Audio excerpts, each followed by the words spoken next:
All right. So for those of you who are from the beginning, sorry, we're gonna take two here. Okay. So of bricks and bytes. So my talk today has two purposes. So the first is to give you some context on an important trend that has been happening in the US housing market. And then my second is to discuss how machine learning might be useful in a business application given that backdrop. So the agenda for today is 5 parts.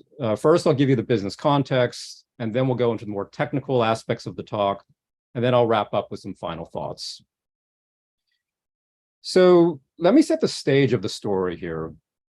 It's 2009. The US has just gone through the worst economic crisis since the Great Depression. And at the center of it is the US housing market.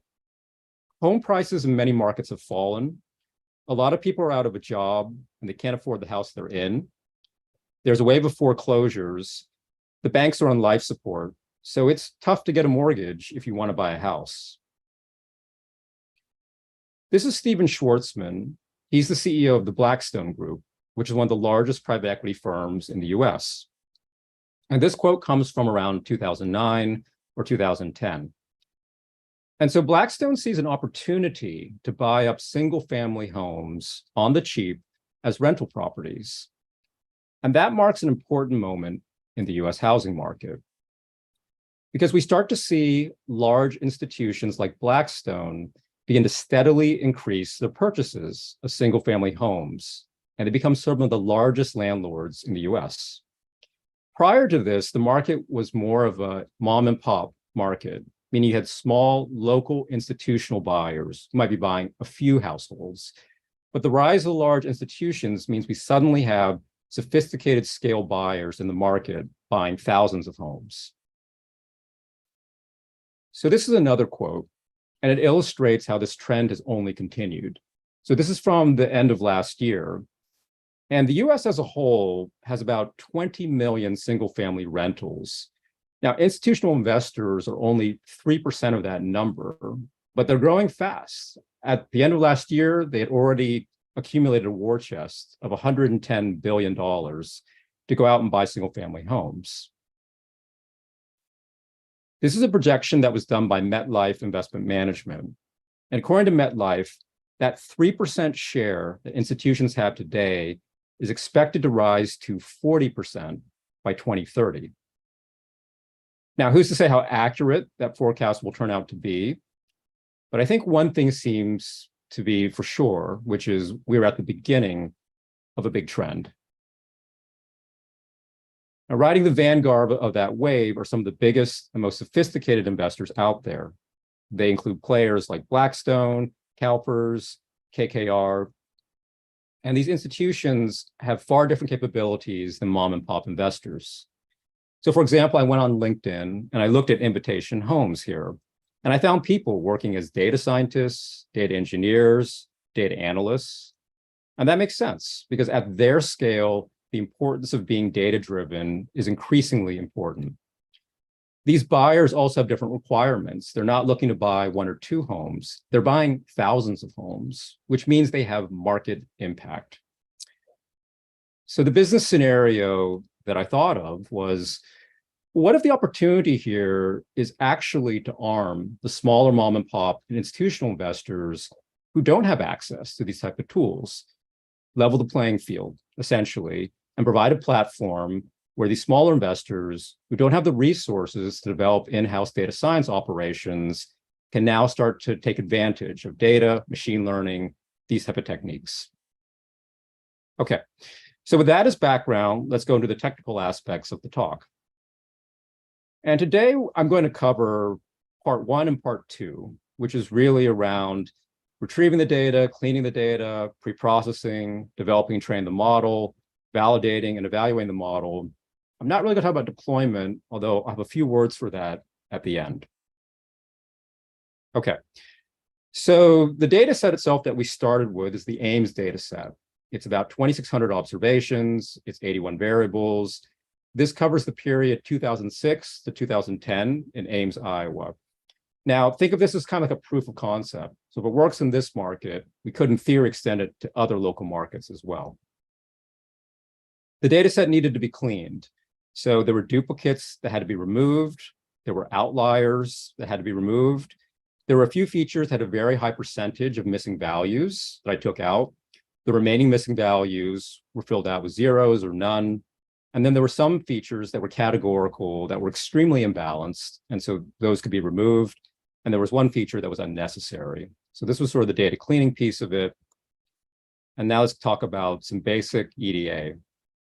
So let's start with the target variable, which is sale price. And the first thing I'll point out is note the rightward skew of the distribution here and the fact that it cannot be below 0, right? So we know we have a non-normal distribution, and that's our first clue that we may want to do some transformation of the target variable using a log scale. Okay, so I'm going to pull out a couple features of interest here and there. This is the living area above ground versus sale price. We see this is a very nicely behaved relationship here between these two. And then this is neighborhood sorted by the median sale price. And here as well, we can see that if we sort here, we have a very nice relationship between different neighborhoods and their sale prices.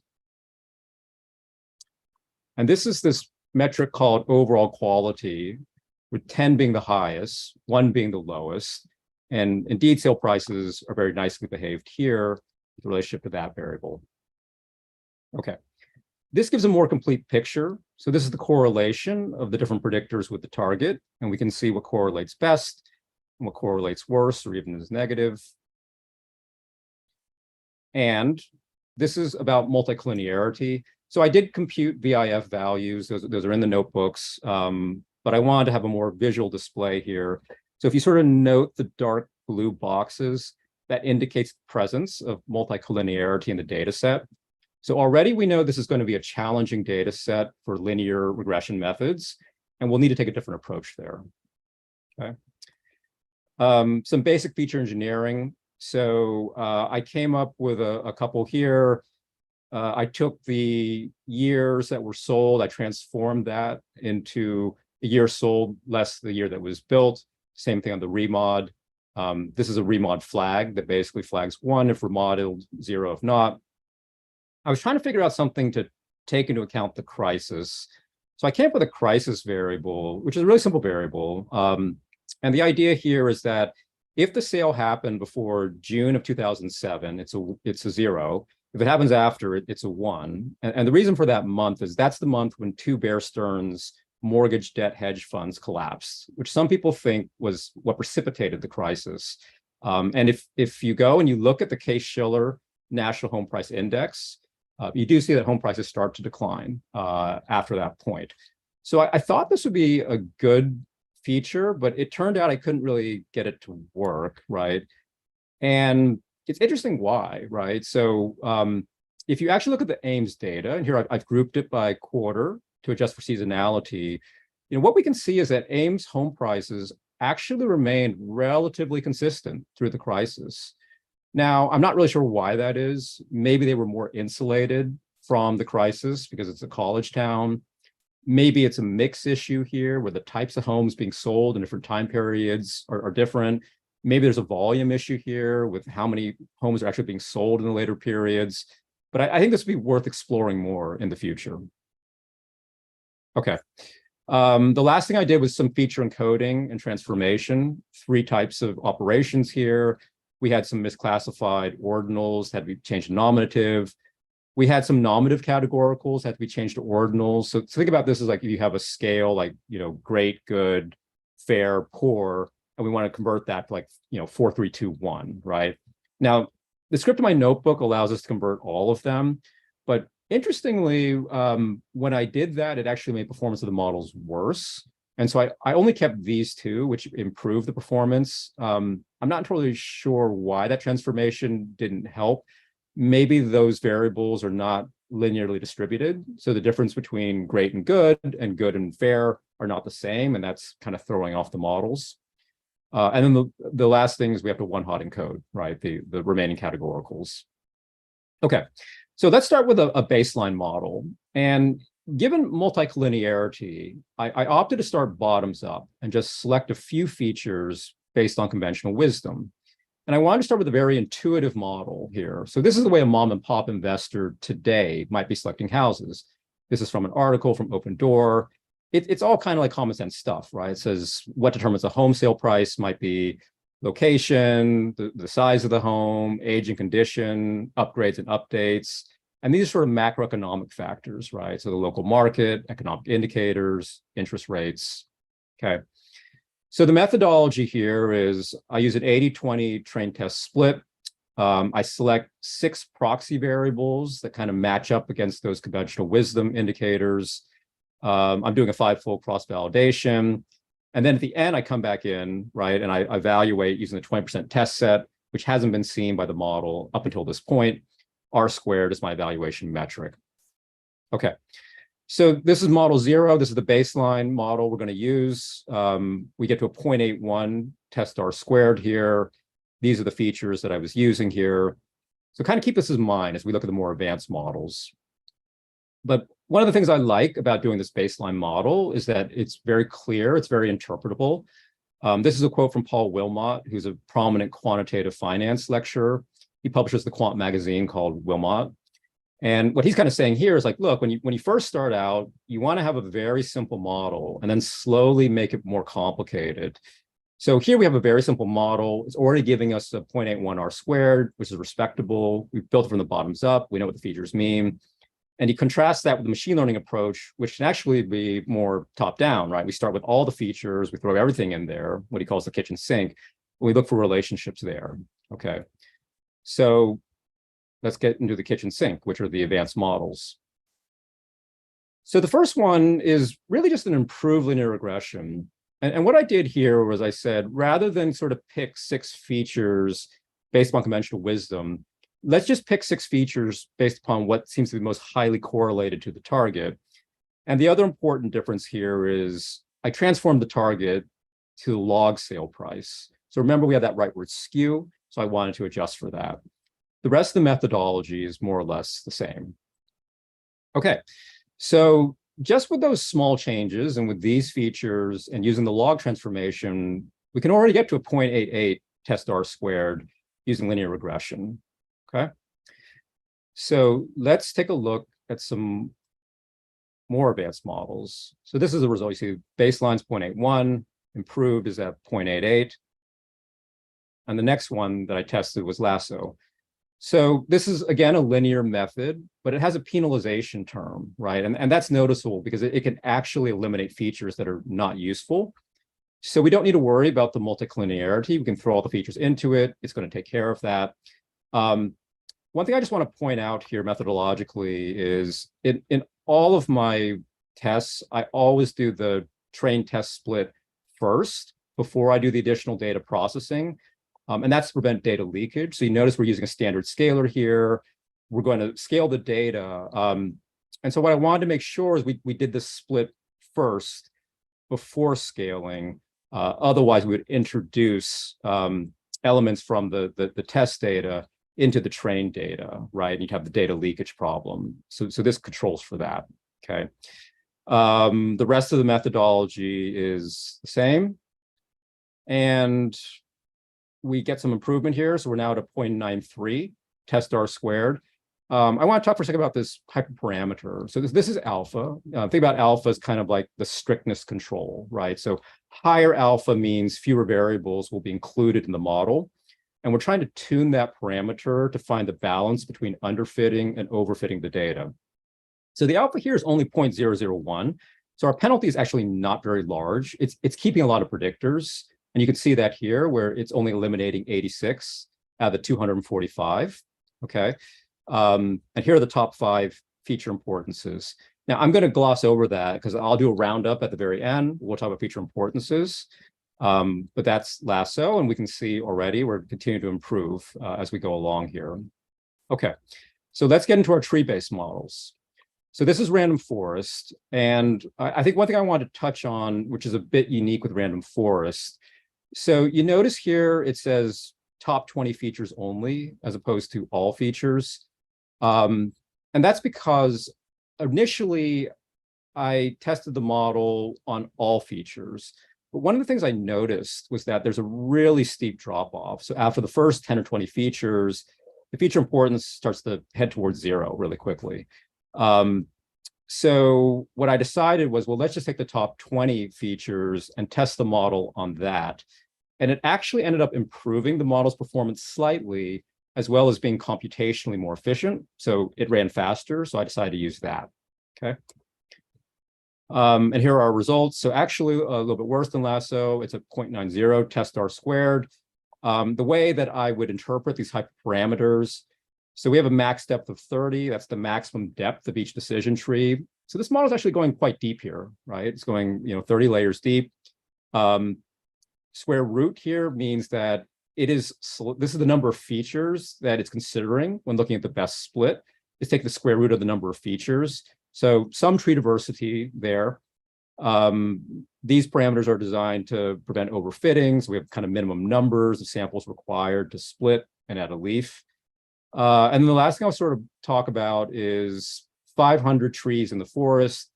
Seems like a large number, but actually my grid search went up to 1,000. So it didn't actually go to the max. And it's possible why that is that at 1,000, the model's overfitting, which may be why 500 could be superior.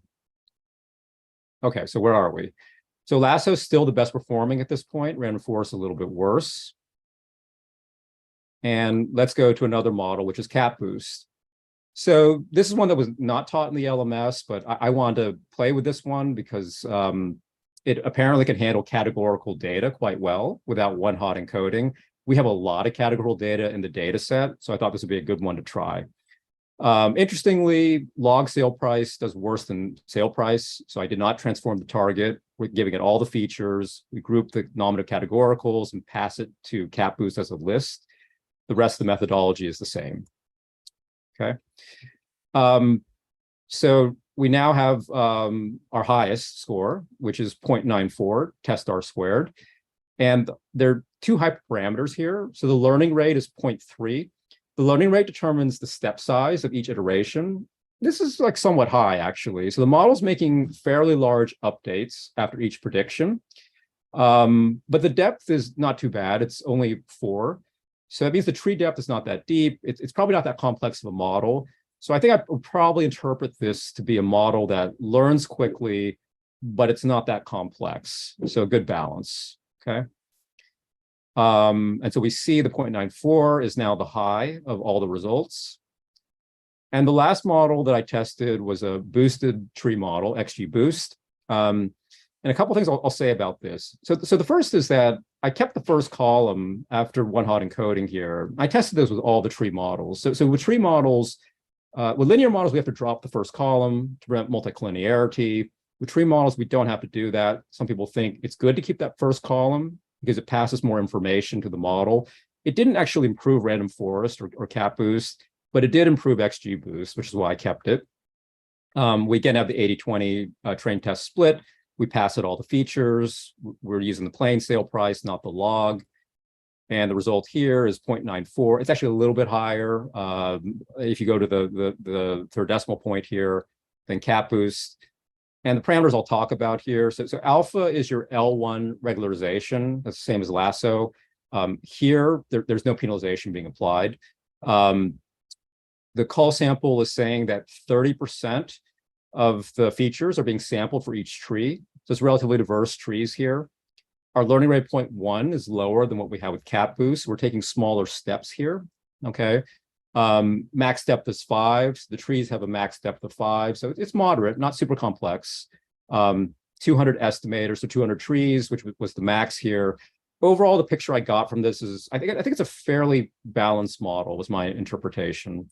I'll come back to these feature rankings in a bit. Okay. All right. So we've got XGBoost now, and that's sort of the best one. Okay. All right. So I'm going to close off here with some insights and future work. So what can we glean from this? So the first thing I'd say is we can do better than intuition. Intuition got us to 0.81, right? In linear regression. Even being more methodical in feature selection got us to 0.88. And ML improves even more than that. So with some nonlinear tree boosting methods, we can do even better. Okay. These are feature importances. Now, we can't include baseline LR, improved LR, because these were not scaled, so the coefficients don't tell you anything. But with the other four here, I'd point out that living area above ground, overall quality, total basement square footage, and fireplaces stand out, okay? And we could also run the Shapley values. So this takes into account interaction between features. It also handles that scaling problem I mentioned for the linear models. If we only take these three here, in which I threw in all of the features, so I didn't constrain the feature set, the common features are the living area above ground, the overall quality, the year sold less built, and interestingly, fireplaces. Wouldn't have expected that. Okay, future work. If I had more time, I would have liked to have tried an ensemble model to see if I could do even better and improve the accuracy more. Feature engineering and target transformation. So we know that basements and garages are clearly important, and there's a lot of features there to play with. So I think if given more time, I would have done more here. I would have liked to find a way to make this crisis feature work somehow, but I couldn't figure that out. I did try transforming the target per sale per square foot, so sale price per square foot. It made XGBoost worse. I expect there's probably more tinkering that has to be done with the features to kind of normalize everything to a per square foot transformation. So if given more time, I'd probably look at that. And then real world deployment, I'll just say a few things there. So I think obviously if we were trying to develop an actual kind of app or product here as a platform, we'd want better data. We definitely want rental data. So instead of the target price being a purchase price, we might want something like a rental yield or something like that. We'd want to look at other local markets, and then maybe the markets have changed post-COVID. We'd have to think about retraining on that. If this is for small mom and pop investors, we need more interpretability. So we would probably need to have some sort of data exploration dashboard, some model explainers, some feature explainers. And then lastly, to go to production here, markets are not static. There's always new information. We have to constantly sort of ingest new information, retrain models, redeploy at scale. Okay. And that's it. That's my presentation. Cool. George, anything stand out like surprising when you developed this project? Yeah, I mean, I got the models done relatively quickly. So I spent a lot of time on sort of the feature engineering.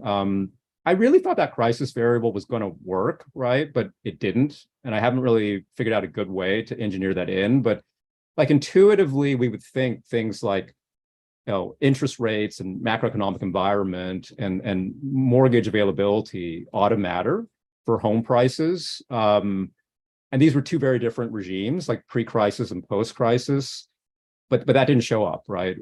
When I looked at the data. So I thought that was surprising.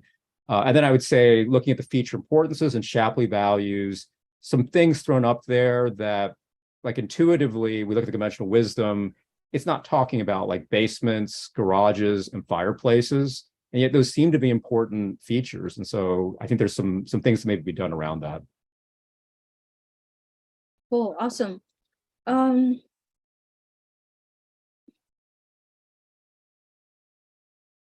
I don't have other question. How about the rest of the audience? Not a question, but more of a comment on like if you were to take this the next step and make this production ready and everything. One other bit of information that could be useful for that is not only looking at the accuracy of these models and everything, but you touched a little bit on like computational efficiency, but just generally like what's the compute needed for running these, what's the time that it takes to do that. Because that's ultimately going to factor into latency and or cost when ultimately like deploying these things. So it could be possible, like either, the choice could be up to the client of like whether they would prefer to trade off some accuracy for it being cheaper or faster or so on. But that would be a thing to keep in mind. Yeah, no, that's a good point. And some of these tree-based models, they did take a while to run, at least on my local machine. So important consideration. I have a comment too. When talking about feature importance, I think it's critical to distinguish between feature importance for the purposes of prediction and feature importance for the purposes of inference.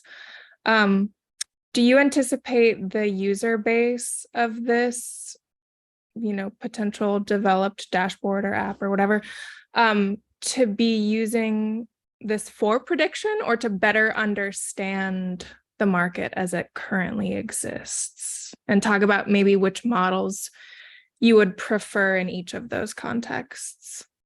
So if I'm thinking about mom and pop investors, like honestly, my guess would be they're probably more on the prediction side, right? And they're looking to screen a lot of different houses and play with different models and different features and get a sense of which houses out there might be undervalued relative to the prediction, because in theory that should correlate with being able to achieve a high rental yield on that property. So that's sort of the primary use case that I would think about here. Given that's the case, I suspect that those type of users would probably get over the interpretability issue relatively quickly. I would expect them to maybe gravitate towards the most performant models, even if they don't completely understand how the models work, which is why I thought the model explainer piece of this could be a really important feature, right? So that it doesn't look completely like a black box for those type of users. My follow-up question is maybe less about the technical stuff and more philosophically. Do you think that democratizing data science here will actually allow small investors and maybe single person investors to compete with these giant corporations? Or do you think that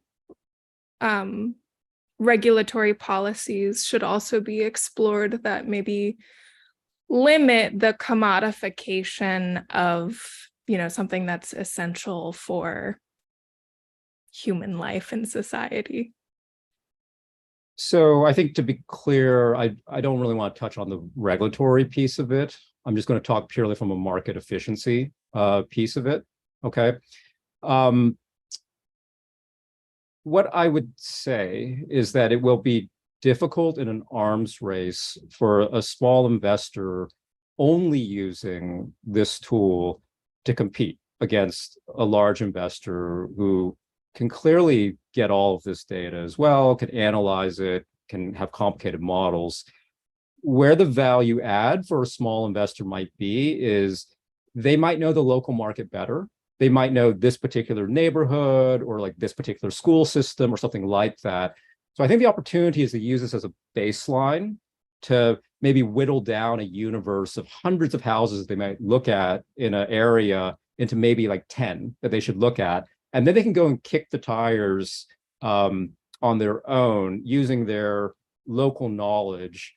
And that combination might give them an edge on a couple houses here or there.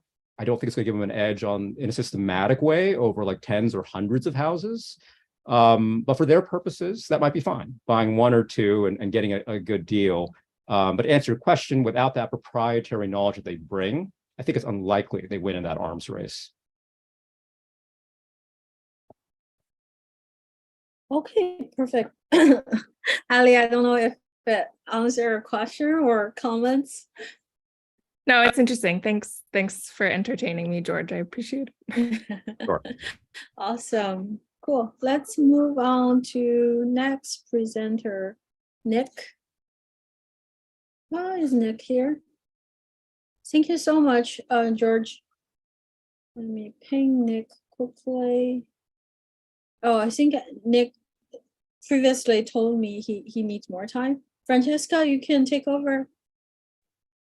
Okay, perfect. Okay, go ahead. Thank you for coming early. Thanks. Okay, so I'll start sharing. Here.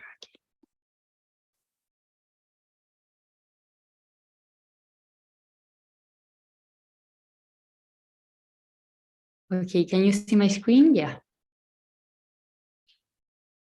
Yes. How can I hide this? Can you do a full screen?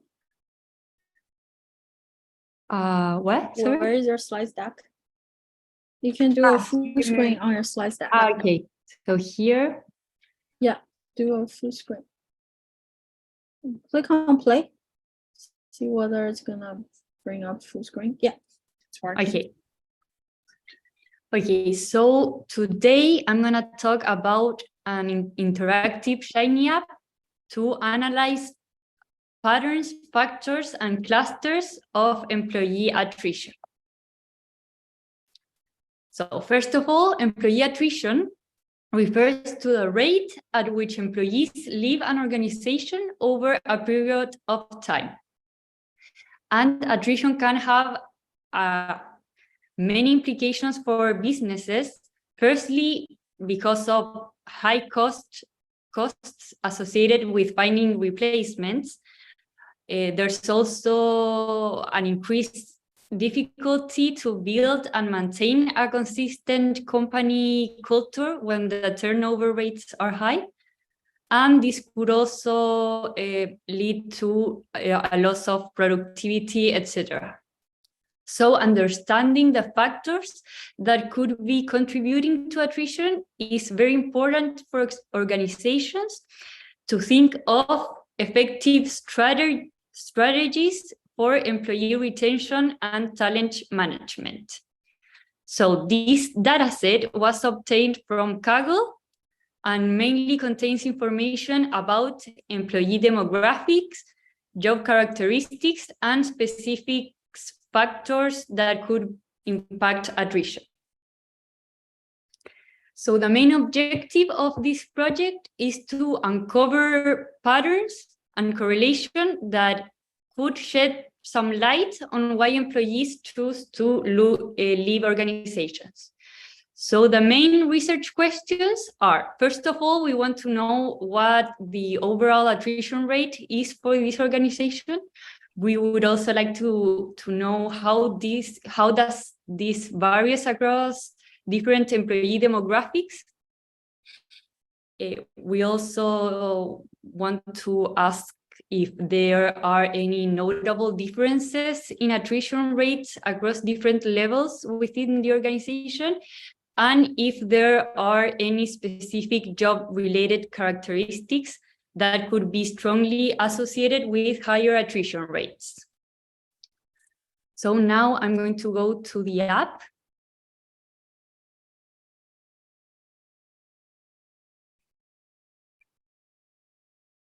Okay, so the first thing you see when going to the app is an About tab, where you can better understand how to go through this app. And so then the first thing you see is the attrition rate for this data set, that is 16.1%. And you can see the descriptions for each one of the variables. You can also see a number of null values that in this case is 0. Then the next tab, you can explore the correlations between variables. And basically, it's what we would expect. For example, percent salary hike is highly correlated to performance rating, and years at company is highly correlated and total working years is highly correlated to job level and monthly income. But here you can explore to better understand the data set. Then you can also explore the correlations between each one of the variables and the variable of attrition. Then here in the last tab, you can explore the different variables that could be contributing to attrition. So for example, here we can see that people who leave the company have in average a lower age. We can also see that, for example, people that leave the company, people that left the company had a higher percentage. A higher percentage of people that left the company used to work overtime. And for example, here we can also see that people that left the company worked a lower amount of years, etc. Then once you explore the dataset, you can go to the next page, which is to tune the cluster so we can start uncovering patterns of the data. So the number of clusters we choose is based on the silhouette plot, that it's basically a measurement of how well the clusters are separated. So here you can choose what number of correlated features, what number of features you want to use, and that they are ordered from most correlated to least correlated to attrition. And here at the end of the page, you can see a dynamic text that explains in words what is happening in this plot. So for example, when we choose the 10 top correlated features, we can read, when choosing the 10 most correlated features, we get 5 clusters. Cluster 1 has a turnover rate of 85.9, which accounts for 67.9% of the total attrition, which is fairly good because we have the people who are leaving the company more concentrated in one cluster. And we can see that the average silhouette width for this number of clusters is around 0.33.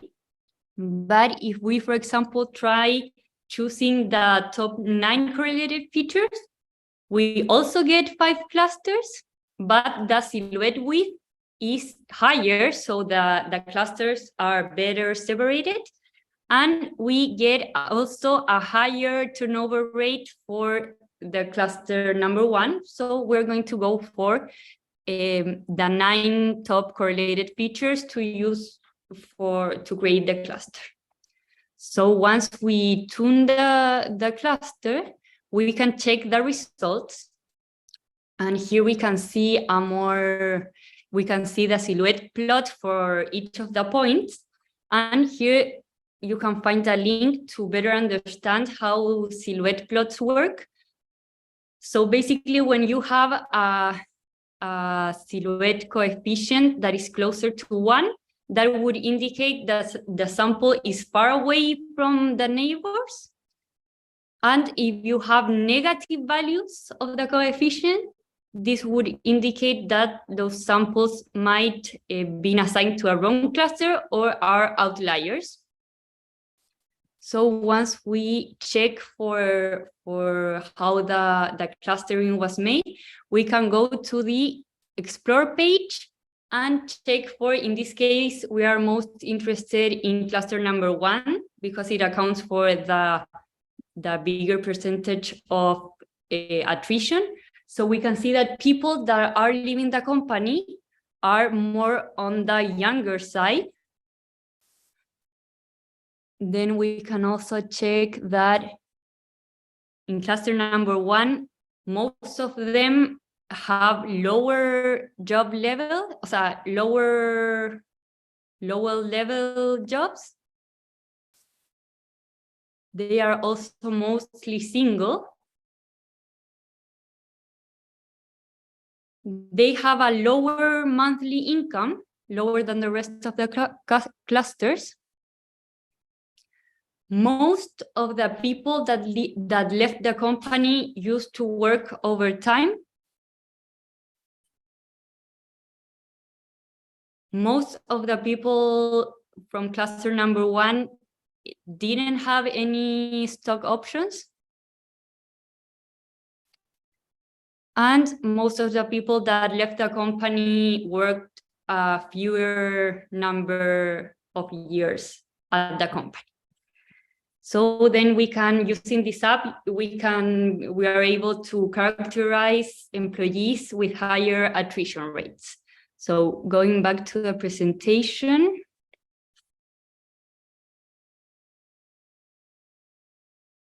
Here, there's a summary of what I just showed you.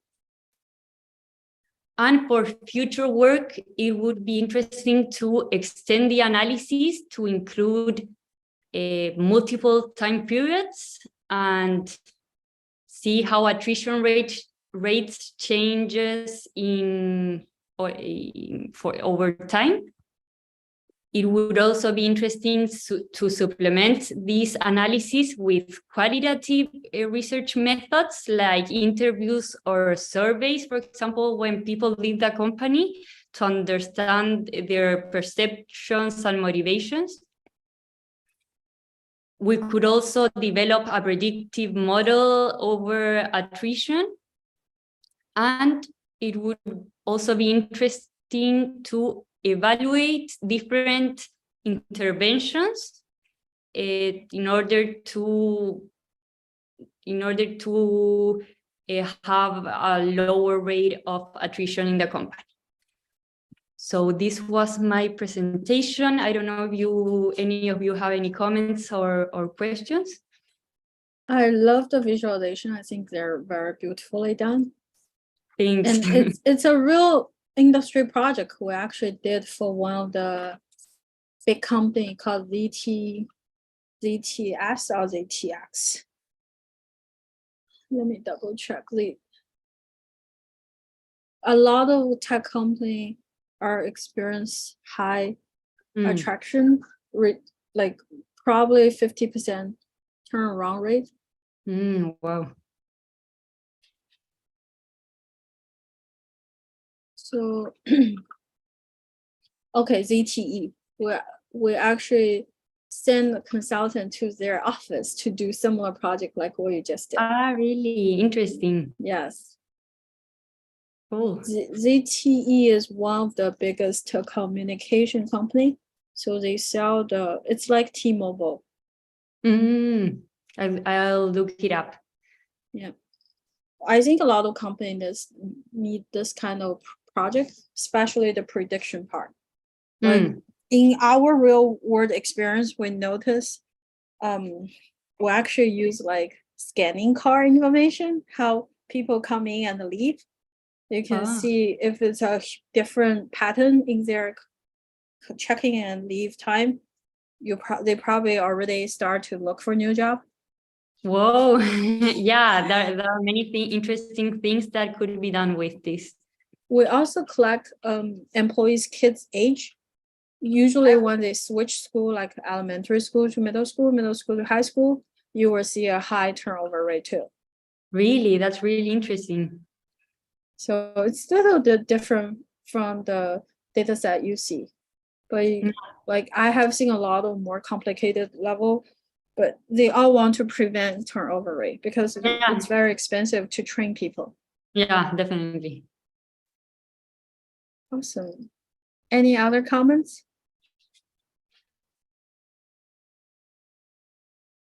I imagine you can turn your work into a Shiny app pretty quickly.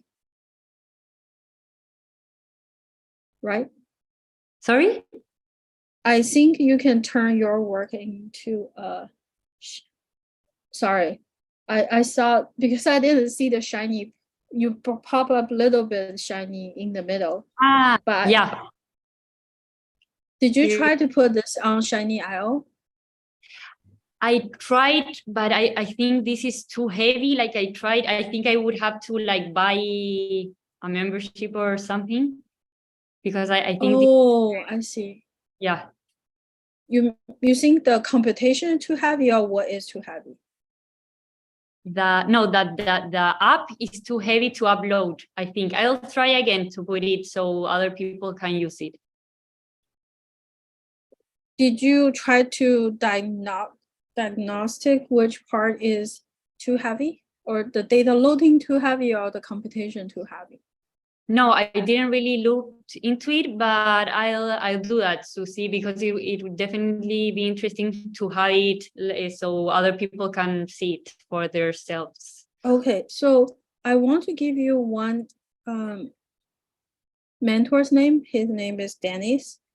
Yeah, he helped me with Did this. he help you to make the workload less so you can put on the internet? No, we just he helped me like I mean he approved this project. Okay. Yeah, So- but I'll ask him about uploading it. Yeah, if you can bring to the cloud, that would be the best. Our studio offer a service called Shiny.io, but you can also host your own.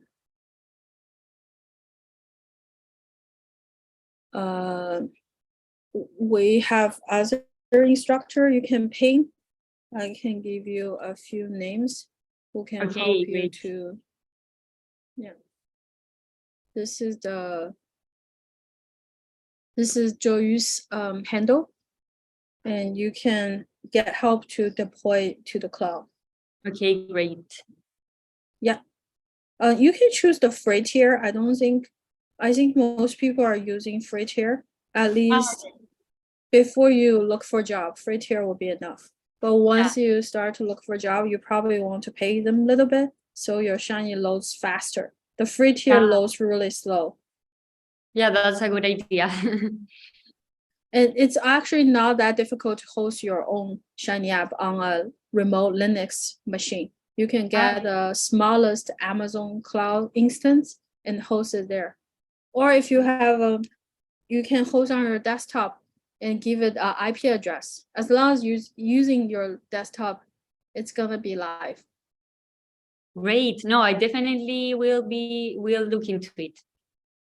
Okay, awesome. Thanks. Cool. Okay. Any other comments? Cool. I really like your visualization. Thanks. Awesome. So next we're gonna have Brian and Jason. Where is Brian and Jason?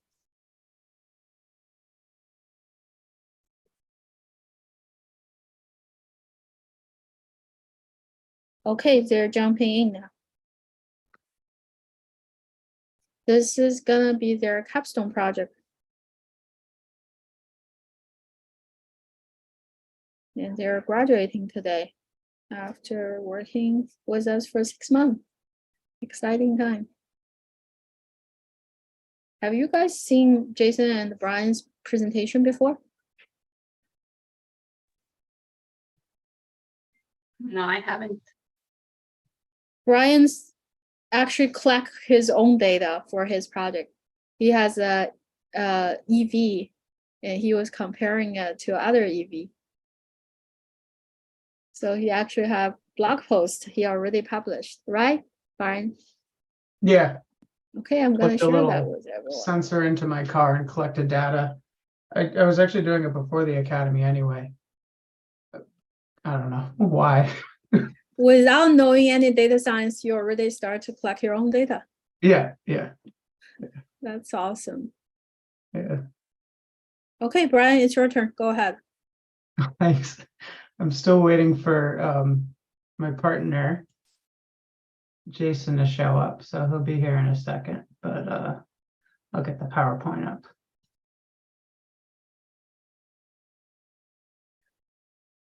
And since they're gonna graduate soon, you probably want to check out their project work. This is Jason's blog post. And this is Brian's. Everyone should graduate with a solid portfolio like this.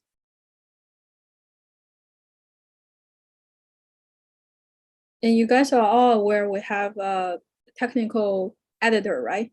Before you officially publish, you need to be edited. Your work needs to be edited. You all know, right?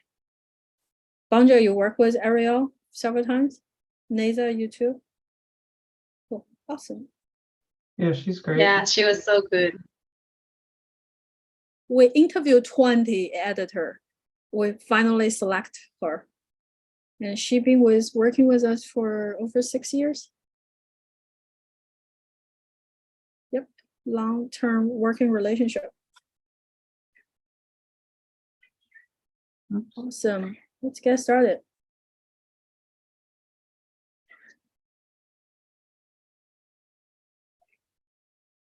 Just waiting for Jason. Let me message him again. Did you guys split based on the pages? Uh, Oh, hi, split Joe. Based on pages, yeah. Hello, hello. Hi, Joe. Hey. How are you? I am well. How are you doing? Good, good. Awesome. I want to introduce Joe to the class. Joe is a bootcamp alum who graduated back in 2015. And he started his company with his cohort mate in the same bootcamp cohort. And they raised 11 million. And they're doing institutional investment using AI. Joe, That's it's great to interesting. have you here. Yeah, thank you very much, Vivian. Appreciate the invite. Awesome. Okay, cool. Jason, are you good to go? Yeah, it's working on this one. All right, yep, I'm good. Yeah, totally. I'll get us started here. Well, thanks everyone for coming and welcome to our presentation. We've called our presentation Demographic Driven Real Estate Investment. My name is Brian Ralston, and with me is my project partner, Jason Phillip. This is our capstone project at the NYC Data Science Academy, and it centers around a collaboration with real estate investment strategy company Haystacks and Joe, and how demographics can be used to find correlations with investor portfolios and points of interest in those areas. So we were given the task by Haystacks to look into how points of interest affect a real estate portfolio, particularly taking a non-time series approach to automating correlation tests and visualizing the potential correlation of POIs with real estate returns.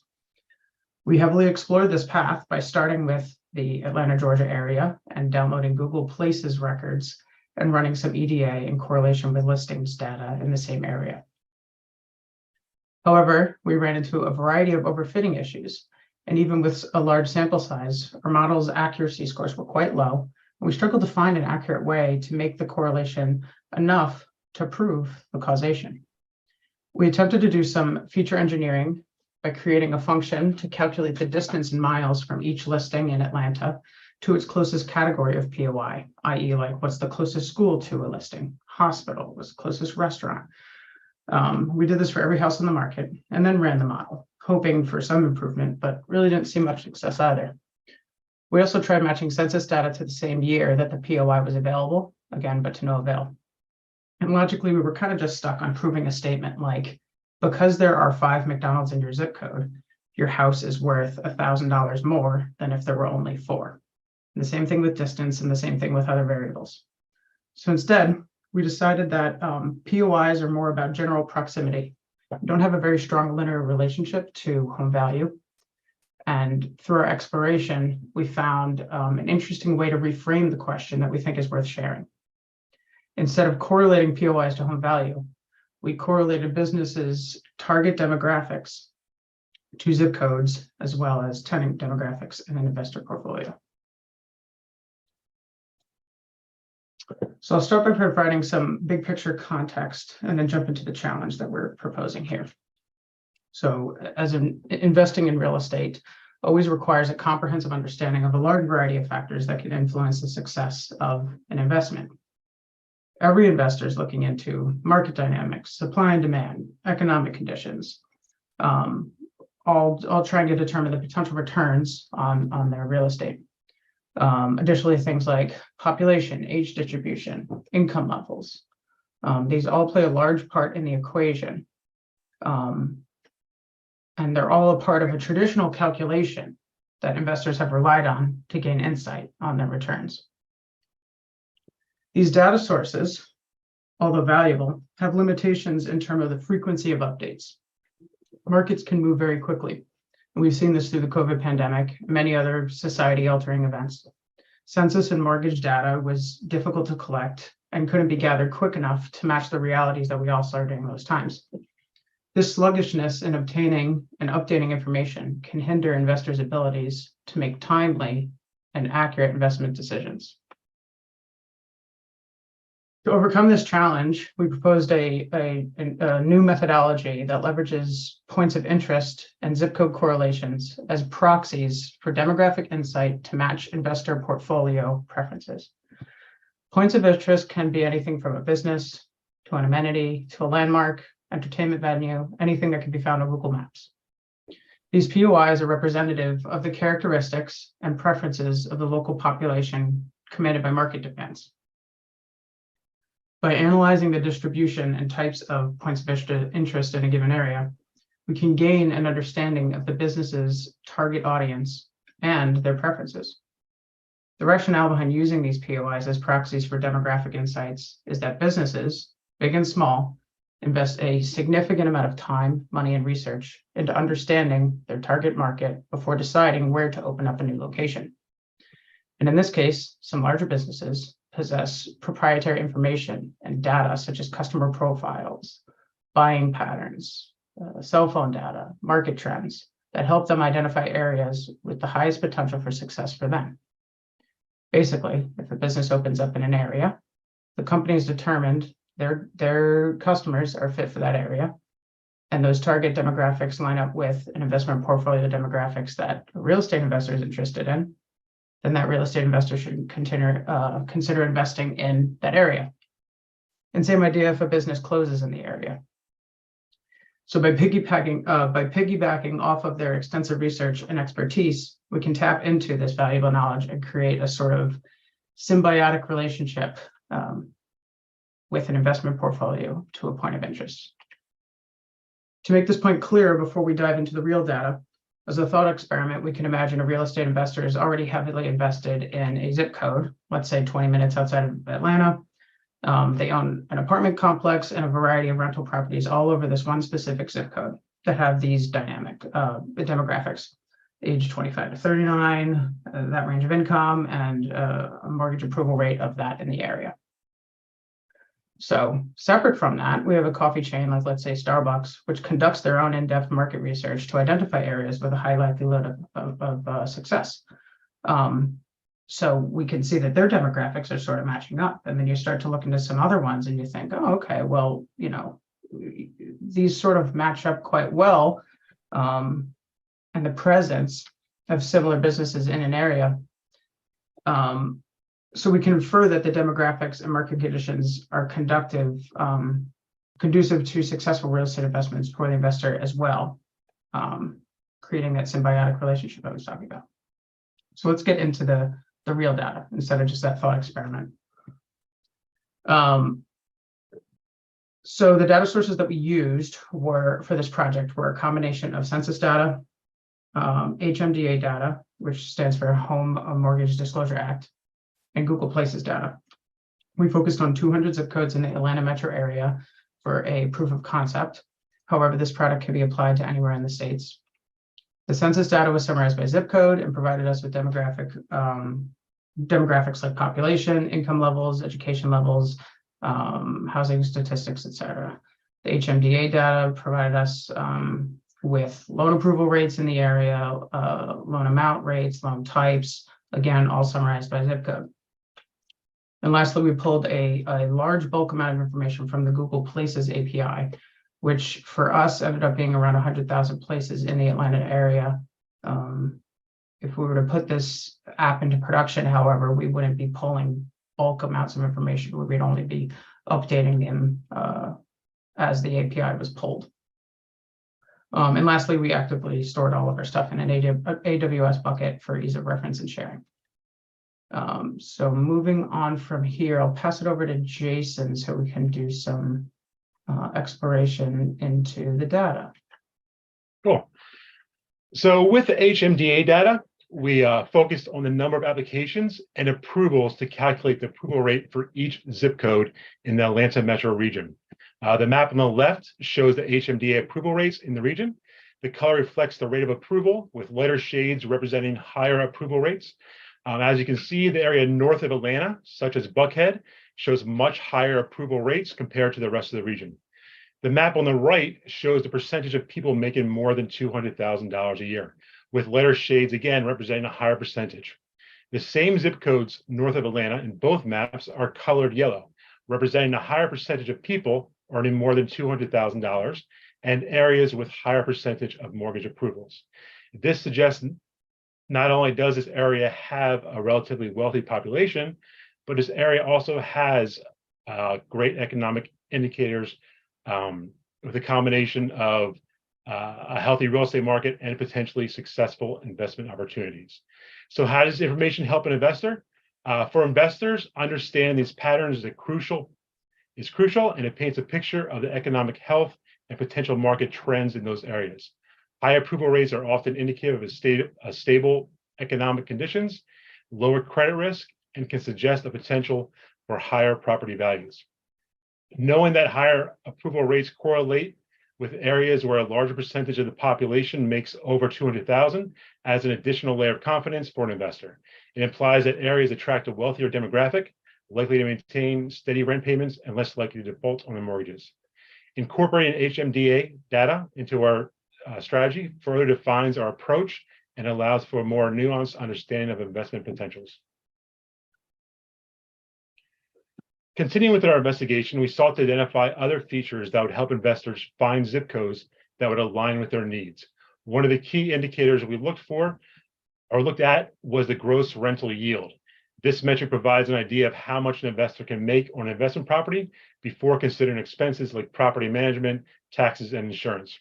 It enables them to evaluate the potential return on investments based solely on rental income. To calculate gross rental yield, we would divide the property's annual rental income by its purchase price or market value, expressed as a percentage. For instance, a gross rental yield of 7% means rental income is approximately 7% of the property's value. Since we didn't have the sale and rental price of individual properties, we used the mean prices for each zip code. We then explored various POI categories with at least 100 locations across Atlanta metro region. In this bar chart, the bottom 10 categories are red on the right. These categories are most prevalent in zip codes with a low gross rental yield. As expected, there's a strong presence of industries such as realtors that thrive in areas where there's a high home value and high rental prices. However, an investor would usually prefer a high gross rental yield where a property can be bought for a little but rented at a high price. To our surprise, we found an unexpected mix of businesses that could potentially influence investment decisions. The top 10 categories found in zip codes with a high gross rental yield are in green and located on the left of the bar chart. The trucking company category is a standout because it has an impressive 7.5% average gross rental yield across all of its locations. Interestingly, other POI categories such as pawn shops, warehouses, and laundromats are also in the top 10. This data implies that these areas, despite potentially being seen as temporary living spaces, may offer lucrative investment opportunities. The presence of these business types may indicate an underserved or transient demographic who, although they may not be long-term residents, still have consistent housing needs. This chart helps us understand that areas with high rental yields are not necessarily linked to high-end POIs like luxury retail or gourmet restaurants. Instead, practical and essential services seem to dominate the list. This observation provides a unique perspective for potential investors, helping them recognize untapped investment opportunities in less obvious areas. Understand the distribution and types of POIs in these high-yield areas can serve as a strong indicator of the kind of tenant an investor can expect. It will enable the investor to tailor their properties to cater to these specific demographics, leading to higher occupancy rates, stable rental income, and ultimately higher returns on their investment. In conclusion, our approach of correlating POI demographic makeup with an investor's tenant makeup provides a more nuanced and potentially rewarding strategy for real estate investors. And I'll hand it back to Brian. So continuing to use Atlanta as a proof of concept, I've shown a sampling of some businesses in Atlanta and how they correlate with a variety of census and mortgage data. This ultimately will tell us the demographics of the business's customers they are serving in the zip codes that they are present. This could be matched up with what an investor is interested in. This heat map here shows the POI name on the x-axis and the census data on the y-axis, and the correlation score is the values.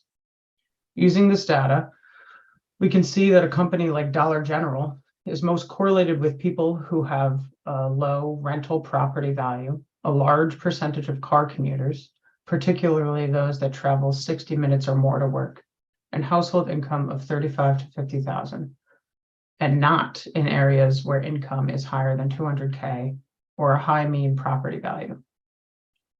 We could also look at some of the other examples and see how stores like Hollywood Feed, a pet store chain, correlates highly with households that made over 200,000. Now, this is just a sampling of the businesses in the area, but yeah, you can just see some correlations there.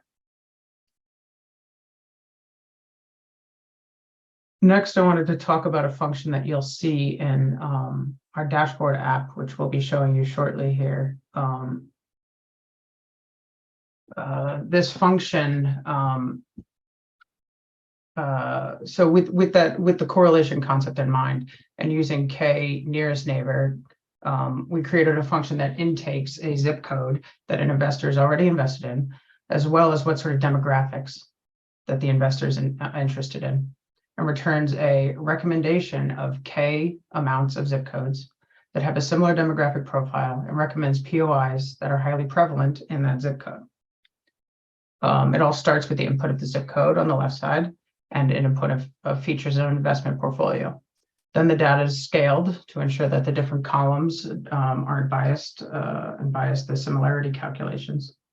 The results then put into a KNN algorithm to identify the K most similar zip codes based on the provided columns profiles. And the output of this function is a recommendation of similar zip codes to invest in and symbiotic businesses that match your profile. And what's great about this function is that it isn't too computationally intensive, which makes it scalable and able to handle a very large data set efficiently.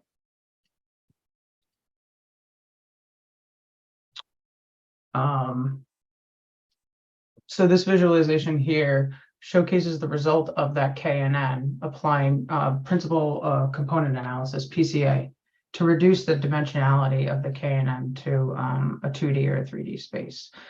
PCA can help us capture the most important patterns and variances in the data and visualize this very high dimensional data, which in our case was over 800 columns. This visual aid confirms that we are identifying the closest relationship between zip codes based on the KNN algorithm. The gray dots here are all of the zip codes in our data set. The red dot is the zip code that I sampled and selected, and the blue dots are the closest ones by KNN distances. So let's see how all of this works in a dashboard product that we've put together.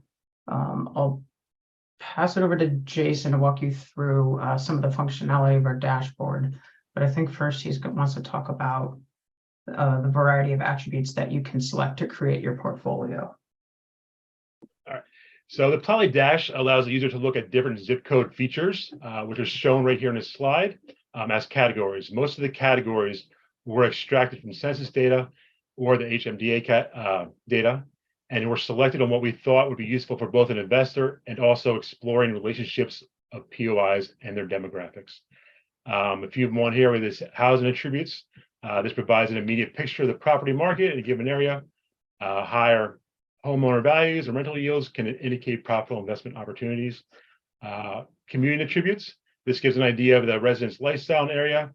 Areas with shorter commute times are often more desirable, potentially leading to higher property values and rental rates. Demographic attributes. This data helps paint a picture of the current residents in the area. For instance, an area with a high percentage of young adults might suggest a dynamic and rapidly changing neighborhood, possibly leading to growth and investment opportunities. Earn attributes.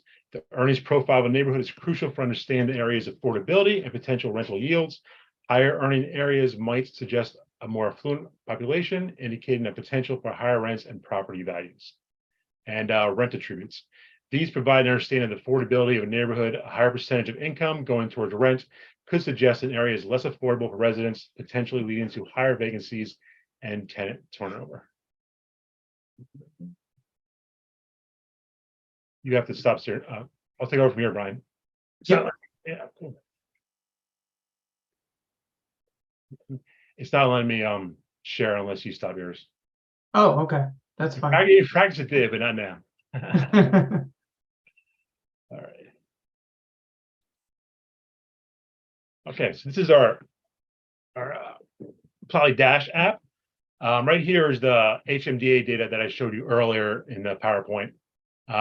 So you can select the different categories here, and when you hover over the different zip codes. It tells you the approval percentage and the zip code. So it's kind of hard to find the top 3 or top bottom, or we put it down here in card as well, so you can see the actual top 3 and the bottom 3 as it relates to approval percentage. One interesting one here is people commute by car.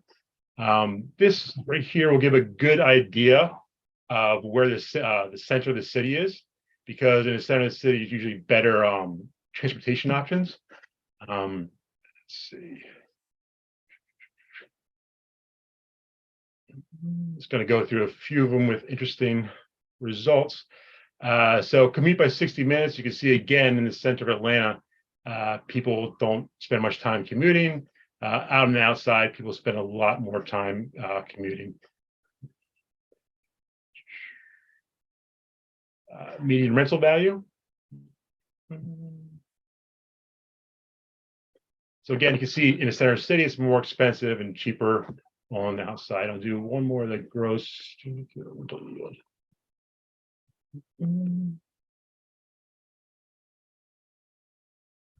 And the gross rental yield in the center of the city, it's much lower.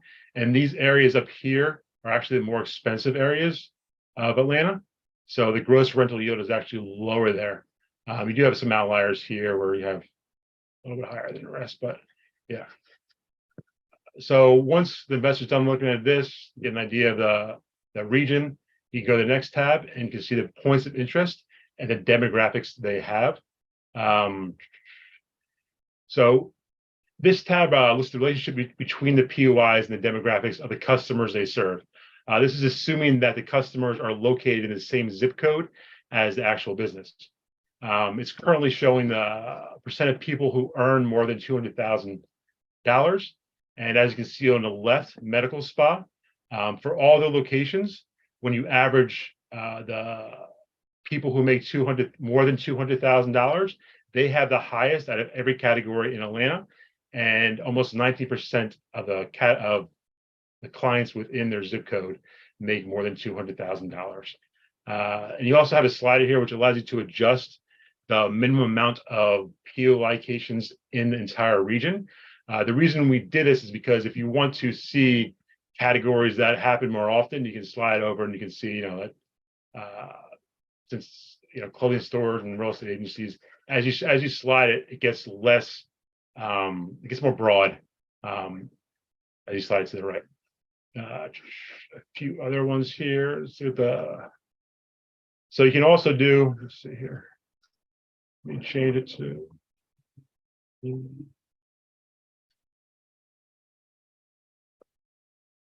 So the median rental value, you can see which points of interest serve customers with a high rent. And a few of these on the right seem like no-brainers because there's not many rentals in areas where there's rivers and farms and lakes, antique stores. A few of these over here, like condominium complex, software company, those are a little more surprising. Another nice feature is they can change it to the points of interest and actually look at the names of the different points of interest within the category they want. And as you can see, Chase Bank is located out of all the points of interest. They're in the most areas with people who pay more than $1,400 in rent. So the last tab is the recommendations. On this tab, the investor would have a zip code that they like. Maybe they already invest there. And they want to see how many similar zip codes. Let's say they want to see 10 similar zip codes. And they're interested in finding just zip codes that are similar within all these categories, every single one we list. So the category they want or they already know about is the top one. And all the rows that are selected are yellow. And then they can see the top POIs in the selected zip codes and the most common POI categories in the selected zip codes. And then if they want to see where it is on the actual map, you can scroll down. You can see that the zip codes are actually all near each other. So if an investor comes along and says, I don't really know which Zip code. I don't have any properties. I don't have any properties in Atlanta. I don't know which zip code I want to mirror. You can go back to this tab here. Let's say they're interested in, they want the highest gross rental yield, and that's what you're interested in. So you can just look and say, okay, 30234. So now they go back to here, they find 30234. And let's say they don't want all the categories. So they just want a few. So they can do gross rental yield, vacancy interested, this median rental value, and this as well. And they can change how many zip codes they're interested in as well. Their results. And again, the categories they selected are in yellow. It's just looking for zip codes that are similar with these 4 categories. Not all of them, just these 4. So these 4 here are going to be the most similar out of all of them. And again, I'll show you the count of the different names and different categories in those 10 zip codes. And you can also see on the map where they are as well. With the one it's based off of is in dark blue, and the light blue are the other ones that are very similar according to these categories here. And Brian, I'll hand it back to you. Oops. Cool. So I'm just going to wrap things up here. So to kind of summarize here, what we've done with our project, we've created a tool that piggybacks off of businesses' proprietary information and expertise, and it utilizes it for the benefit of a real estate investor who's also interested in that same segment, and those same market trends that they're interested in. This ensures a higher level of accuracy in addition to the traditional investment metrics, and identifies areas that align with investor profiles and exhibits significant investment potential. We were able to show the future growth potential in identifying areas that match the preferences of successful businesses like Starbucks, which offers an added advantage of anticipating future growth and development of an area. Investing in areas that are a good match for established businesses increases the likelihood of future infrastructure improvements, increased population, and enhanced market opportunities. This process we've shown is easy and cost efficient. We're leveraging businesses' extensive data, and that reduces the need for expensive data acquisition, such as cell phone or private customer data, as we can indirectly tap into the results of the insights that they have already gathered. And lastly, this tool also allows for real-time insights. By utilizing points of interest as proxies for this demographic information, we can overcome the limitations of slow and infrequent data updates, allowing investors to stay ahead of market trends. And as with most of the projects here, we had a lot of additional ideas that we were unable to squeeze in the allotted time. If we had more time, we could have had a customer-facing alert system or a function that could be run ad hoc, where the investor would be given a recommendation of the point of interest, but then alerted via email when a location opens or closes in a particular area. We also wanted to get more granular than just the zip code level data, but ran out of time to adapt everything over to the census level track. We also would have liked to host the app online for anyone to use, or create an API, or even develop a small Python package of functions. We also wanted to add in even more data sources like crime data or education data for an even more accurate tool. Lastly, we thought it'd be a great idea to have the ability to download like a summary one-pager PDF report that could be for an investor that's just visiting the site. And that wraps up our presentation. I want to thank Joe for working with us and sponsoring the project. I want to thank Cole for his mentorship and helping us get the project to the finish line. And yeah, that's about it. Did you guys hire a professional designer for your slide deck? No, we did not. Wow, it's so pretty. Thanks. Also, just download some template. Download some template. Yeah. Awesome, cool. Yeah. So I have a quick question about your Shiny app. I think like the last, can Cash you App. bring up the Shiny app? Yeah.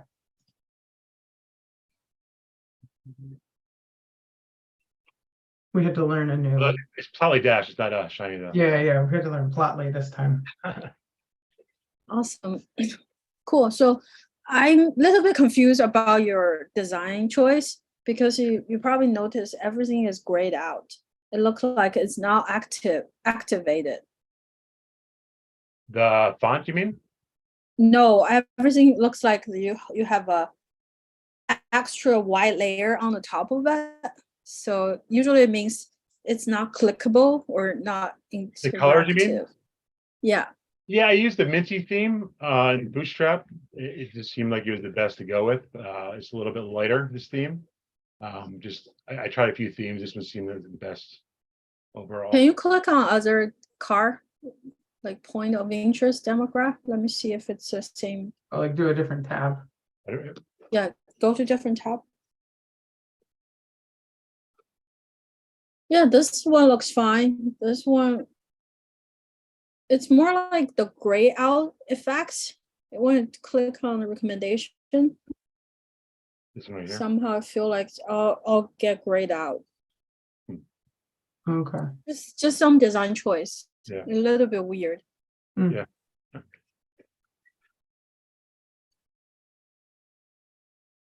Cool. So I'm gonna ask Cole because Cole has been mentoring you guys on this project and for his feedback. And I also see a lot of potential. You can make a generative AI because you have so many PDF. You can connect to a language model, Yeah.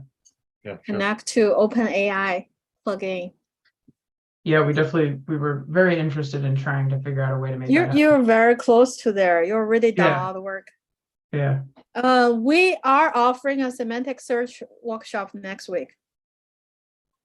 Okay. So next Thursday. Okay, I will give it to. Yeah, thanks. So first of all, great job. This is awesome to see. There's been a lot of improvements even since the last time we talked, which is great. So yeah, like the one thing that I wanted to make sure to at least highlight, maybe you can speak to how this would be used too, is like in your tab right there that you're looking at. Obviously, this is if you have a zip code in mind and you have different census features that you are looking for, which is as an investor what you're likely thinking about. That gives you the recommendations of points of interest to pay attention to. Can you talk a little bit about how you would then, like, what the next step in that would be? Because like the whole thesis is that you are taking the points of interests that are being recommended and using that to find similar zip codes and not purely relying on the census data. So can you just speak a little bit about like what the step after this is? Yes, the cards on here, I didn't really go over that much, but you can really see the most common POIs in the zip codes and all 10 of them combined. So they would know that if they see a new Subway or Dollar General opening, there's a chance that they're targeting the same targets as them. However, once they have that information, it kind of lets them say, okay, Dollar General's opening in this zip code. Now they can buy the more expensive data. They can research it more. It's basically a cheaper way to piggyback off of Dollar General's information they use to open new locations. Yeah, and I thought of it like a symbiotic relationship, right? So now this investor's profile is high gross yield, rental vacancy rate, high median rental value, and percentage under 15. I don't know why. And then so like that's the investor profile. And then what we're matching it up with is symbiotic businesses that you think like are like your that like there's like a type of shark in the sea that like has a symbiotic relationship with a whale, and it always is swimming underneath the whale, and it like grabs whatever it can that the whale drops. It's like you're relying on moves that business is making to look into things that you can do too. So if a Family Dollar is closing up shop in this one zip code like really fast, you're just like, all right, well, there's a demographic shift in that area that I can be alerted to and can make a move.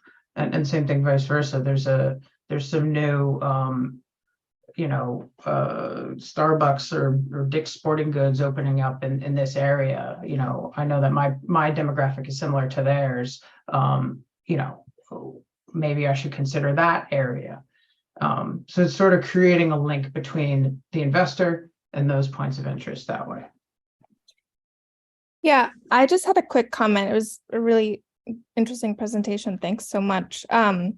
One other downstream application I could see is there's a method if real estate price prediction is one of the end goals. You could funnel the POIs that your system identifies into a geospatial network embedding model, which helps understand the sort of geospatial correlations of a housing market with nodes and edges.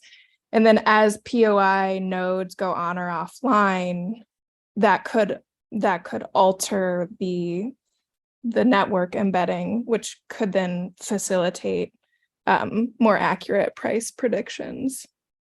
Oh yeah, that's very interesting. Yeah, definitely like a further thing. Cool, awesome.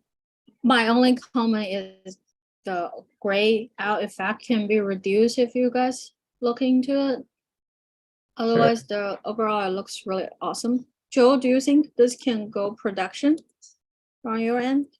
I mean, I have some feedback to go over. In general, by production, no R and Python app will be as product worthy as fully implemented Java or whatever. However, I think in terms of internal availability and the lessons learned that can be put into production, I think there's actually a ton. Personally, this has been, I think, one of my favorites in terms of like mentoring like Haystacks projects. I really like the recommendation aspect, and Ellie's like suggestion, like that's totally could be like its own product, especially if you can fully leverage the concept that you guys took in terms of reframing kind of the original query. So all that's really cool. So in terms of like what could this mean next steps for Haystacks, because it's a Plotly, this is great for this scale, but since we operate on a national level, there's going to be some scalability discrepancies. But I would actually love to, we can talk offline, but I'd love to get you in touch with my CTO, just because we've been looking at this data set. We haven't really had the time, but this tool seems like something that even our analysts can maybe fully leverage to help us parallelize insights as we scale up. So we'll be in touch. This has been like really great, and I'll follow up with like more specific points of feedback. Like if you guys wanted to work on other like continuations of this, I'll refer back to the Slack channel. But this has been great. Great job, guys. Thanks. Yeah, That's awesome. Thank you. This tab right here, we really didn't come up with until a few days ago. So we kind of there's a lot of a week ago. Sunday night we actually thought of it. So we wanted to do more things, but like we had it finished by this Friday. So, but in a few days we came up with this and designed it and put into the app. So there's a lot of things we would have done additional, but we just didn't have time to do. So yeah, fortunately, Plotly Dash very customizable for color schemes and etc. And what I really liked was the breadth. Like I think the categories that you chose make a lot of sense from a demographic perspective. But you can see how overwhelming that can be, especially like in my line of work. We have things from like this to migration patterns to like dog parks and etc. Oh, yeah. So it's exponential. But this is definitely like, let's see, initially definitely not what I expected in the most pleasant way. Like I'm very curious in terms of also potentially having a code review. We're happy to provide like feedback as if you were in like an interview setting or in a professional setting as well. But are you guys planning on doing a blog post by chance? Yeah. Yeah, Okay, let's talk more. I'm happy to provide some more feedback on that as well. I think the reframing of the original business problem was a great pivot, and I'd love for that to be expanded upon. sure. Amazing. Thank you, Joe. Joe, quick comment. This year we're rolling out more machine learning ops and the generative AI project. Mhm. So I think it offered good backbone for generative AI project and ML op project. So I'm gonna connect you offline to expand this project. Yeah, absolutely. I think this, again, great work. This offers like a foundation that, should the next generation of developers on this go this way or the generative AI way, absolutely, Vivian. Let's talk offline.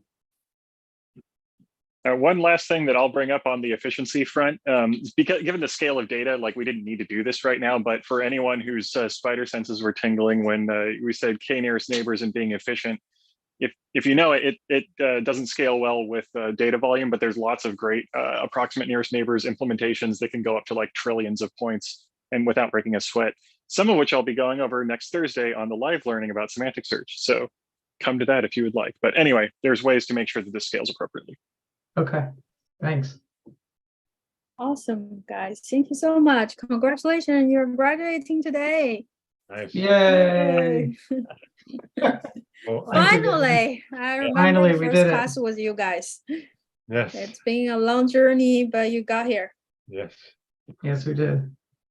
Awesome. Cool. I was still working during the long weekend. Happy to work with you guys on our resume. Okay, thank you. Awesome. Thank you, Joe, for your Thank you, Joe. I appreciate generous contribution to their growth and the development. You've always been a really, really nice mentor for all the students. I'm glad you're enjoying it more and more. I mean, it's been getting better each time, I think. So this has been really great for me, and already just seeing visible patterns in the mortgage data. And actually, like, it's one thing to have a demo just to show something working, but I'm actually able to follow it, and it's nice to see patterns. I mean, in fact, sorry, just quick 10 seconds.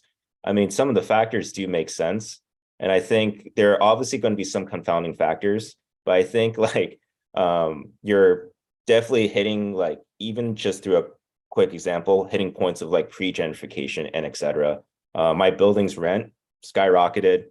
Coincidentally, I'm right next to a T-Mobile and a Dunkin' and a pawn shop that's closing out. So it's interesting to see how things line up.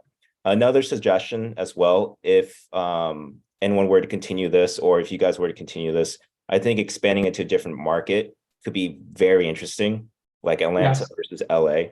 Yeah. This is where, like, should you guys scale up, could be extremely interesting as well. But anyways, that's my last bit. Fantastic work, so much appreciated. Thank you. Thank you very much. Awesome. Good. Okay. Enjoy your weekend. And if you need any help, just ping me on Slack. And Joe, we should chat more and meet for dinner as we planned it. Yeah, no, we should. Let's see. Let's connect offline, and we'll also like plan a catch up. So it's been a while. Yeah, Ali, the paper you bring up, do you want to do a project on this? Maybe you already met Joe, Joe already met you. If you guys interested to push this further, you can implement the idea. Well, I potentially, I would have to consult with my capstone project partner. Just he's interested. But Sounds yeah, I mean, good. it was something I was sort of vaguely exploring implementing for the machine learning project for the Ames data set. I know Straight Easy CEO, so if you guys do a really good job, I can introduce this work to him. I think everyone in real estate, I also know Compass CEO, so all of the big real estate company CEO. Cool. And industry, which has a lot of money, always like very eye-catching. Yeah, if Ellie, you're interested in pursuing this in like a more project setting, reach out to Vim. We can create a Slack channel. In terms of, like, again, this is I'll need to take a look at the article, but based on what I'm hearing, I can offer a lot of data that's beyond just the AIMS data set for even a case or a project support. Vimeo had to work some sort of NDA stuff, but if there's a lack of data to support your initial attempt, I may be able to help, or Haystacks may be able to help on that front. So. Oh yeah, thank you so much. I'll definitely be in touch with my project partner and think about it. Who are you partnering with now? Austin? Awesome. Okay. Yeah. Let us know after the long weekend. Okay, everyone. Thank you so much. Have a wonderful long weekend.